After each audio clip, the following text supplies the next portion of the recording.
Okay, are we on? Okay, great. Now I want to shift gears a little bit. So far we've been talking about the structure of self-concept, how it works, all the little ins and outs, and most recently this morning the negative self-concept in the sense of a negated self-concept. There's also the negative self-concept in the sense that I am something and I don't like it. That's a different one, and we may have time to return to that this afternoon. But there's some other things I want to do first. And what I want to go after next is sort of the boundaries of your self-concept. We've talked about how this thing works. Now, how about the edges of it? How far out does it go, and so on? Now, boundaries are very metaphorical. You can start playing with them as I talk to you a little bit, and I give you some examples and so on. And I'd like you to start exploring your own boundaries. If I'm in a large city, and I'm a country guy, so in the country I feel very safe. I know there are cougars out there, but I know what to do if a cougar shows up. And in a city I feel very unsafe typically. Lots of traffic, machinery I don't understand, rough parts of town, people behave very differently than I do, and so on. And so in a city I tend to have a boundary that's way far out there. It's like I'm really aware of what's going on at a distance. If somebody looks a little weird, I kind of keep an eye on them, things like that. Then there are other safe places, like with my wife, with my kids, inside my home. It's like I mostly have no sense of boundaries. It's like I'm just there, or another way of thinking about it is that I expand my boundary to include them. And so there's nothing between me and them. I know where my body ends and theirs begins. It's not a confusion. But there's no need for defensiveness or having some kind of protective boundary. The comfortable conversation range in Western Europe and America is typically something like this. In many Arab countries and Middle Eastern countries, it's much closer. It's like this. And you can confirm this or correct me if you want.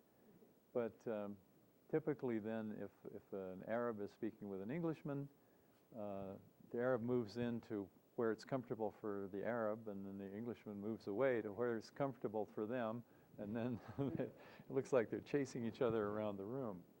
And Edward T. Hall wrote about this many years ago in a book called The Silent Language. Virginia Satir used to utilize this by deliberately intruding on someone's boundaries to get their total attention. I recently saw a film of Salvador Minuchin, who was also a very interesting therapist. And two people were arguing, I think the father and the son, and they were yelling at each other.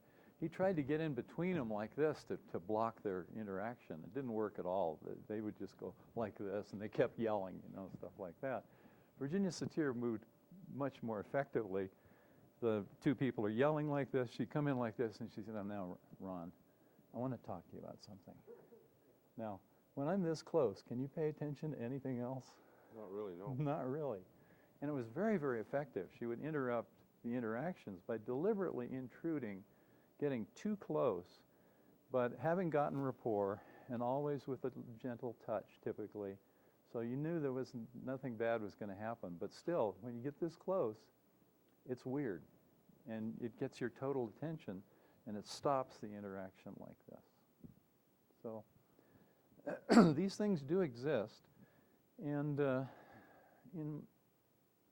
question now is, how can you change these? How can you adjust these? How can you get some control? That's always my goal, at least, is how can you have more choice? Control has connotations that are not so good. How can you have choice over your boundaries? Well, one way is to find out what they're made of and what they're like and the submodalities that compose them and all that stuff. And then deliberately make changes, just as you've learned to make changes in many other contexts. So basically what I'd like you to do is think about your boundaries and play the as-if game. If I had boundaries, what would they be like? How far away would it be? What color would it be? What substance would it be? How would it respond to events? Think about different contexts. Think about contexts where you feel very safe. What are your boundaries like there, or do you have any at all? Think about contexts that are difficult for you, an interaction with someone else that's problematic, there's anger or conflict or something difficult. Think about different contexts and how your boundaries are different in different contexts. And just kind of play with them a little bit. Figure out, what are they like? Now, it's just stuff in your mind, like everything else here. It's just stuff in your mind. They tend to be very metaphorical. Some people might have a boundary made of glass, and somebody else might have one made of foam rubber. Or another one's an energy field, like two magnets with the same end pointing, so they repulse each other. And I'd like you to do this in small groups of 3, so that you can then first do this kind of the standard thing I've been doing in here, of 3 of us get together. And first, it's about 5 minutes of just internal checking out. Oh, let's see, let's try this out. What are my boundaries like? What color are they? How far out are they? What do they feel like? Do they have a smell or a sound? And then another 10 minutes of sharing and playing. And then you can start taking on somebody else's. Like maybe Ron tells me, oh, I got a boundary list like this. And I go, oh, that's weird. Let me try it on. And then try it. What would it be like to have that? Just to get a sense of the variety. Okay? Any questions? And then we'll start playing with them and working with them. But first, just find out what's there. Remember, different contexts, safe, dangerous, maybe in between where it's really neither. I don't know.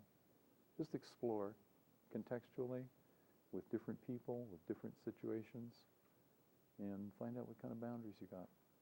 It plays the as-if game. You don't have to believe in these things. If I had a boundary, what would it be like? And do that for about 15 minutes.